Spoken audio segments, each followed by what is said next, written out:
दो दिन पहले ही हरियाणा जनचेतना पार्टी के सुप्रीमो विनोद शर्मा ने लोकसभा चुनाव में बीजेपी को समर्थन देने का ऐलान किया था, लेकिन 2 दिनों के भीतर ही इसके नेगेटिव रुझान आने शुरू हो गए हैं।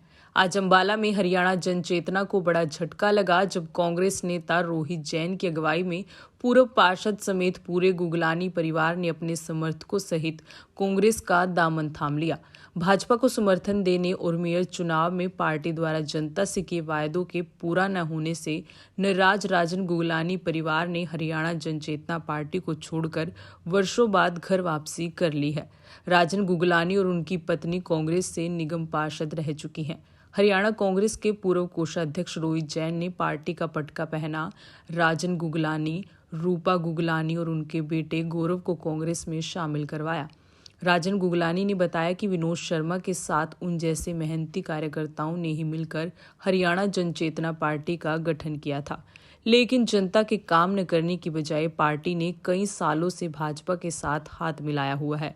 उनके अपने निजी काम तो हो रहे हैं, लेकिन जब जनता के काम की बात आती है तो पल्ला झाड़ लिया जाता है।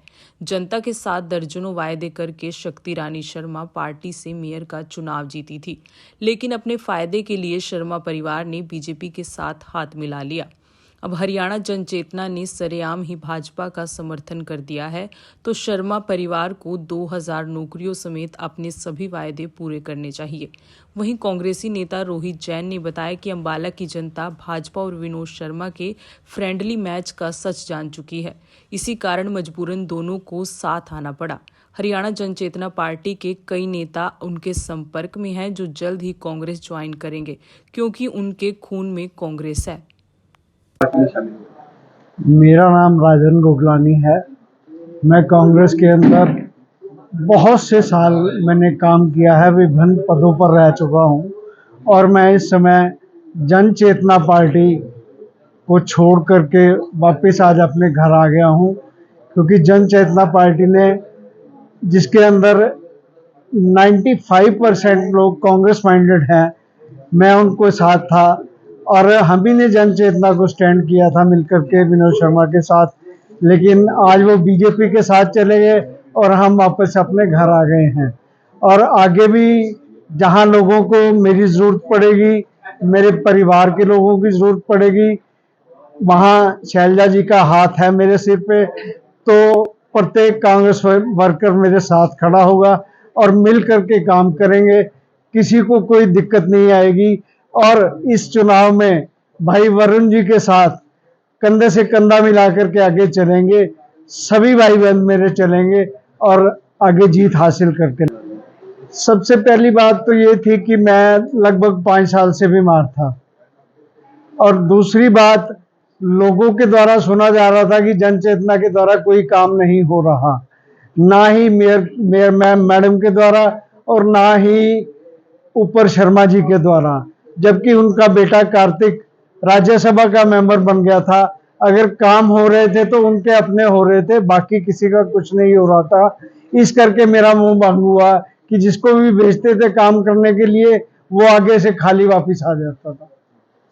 मैं सिर्फ एक वायदा उनसे पूछना चाहता हूं, मेरा क्वेश्चन है उनको कि उन्होंने चुनाव के समय अंबाला की जनता से 2000 नौकरियां देने का वायदा किया था।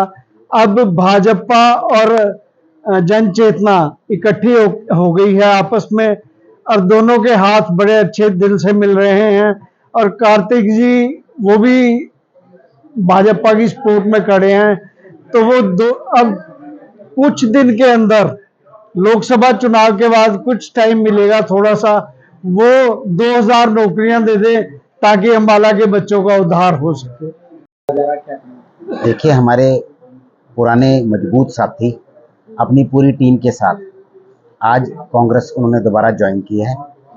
कुमारी शैलजा जी जो हमारी पूर्व केंद्रीय मंत्री हैं, हमारी देश की बहुत बड़ी कांग्रेस की नेता हैं, उनके मार्गदर्शन में इन्होंने कांग्रेस ज्वाइन की है। मेरी शैलजा जी से बात हुई थी, तो जब उनको पता चला कि राजन जी अपनी पूरी टीम के साथ कांग्रेस ज्वाइन कर रहे हैं तो बहुत खुश थी। उनसे बात हुई और अब हम सब मिलके साथी कांग्रेस की ओर मजबूती के लिए काम करेंगे।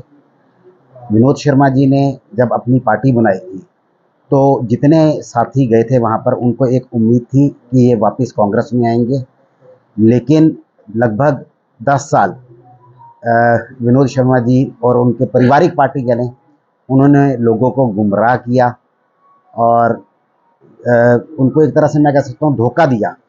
लेकिन हमारे साथियों के खून में ही कांग्रेस है, तो ये वापस घर में आए हैं क्योंकि विनोद शर्मा जी ने अपने निजी स्वार्थ के लिए भाजपा को उन्होंने समर्थन दे दिया है।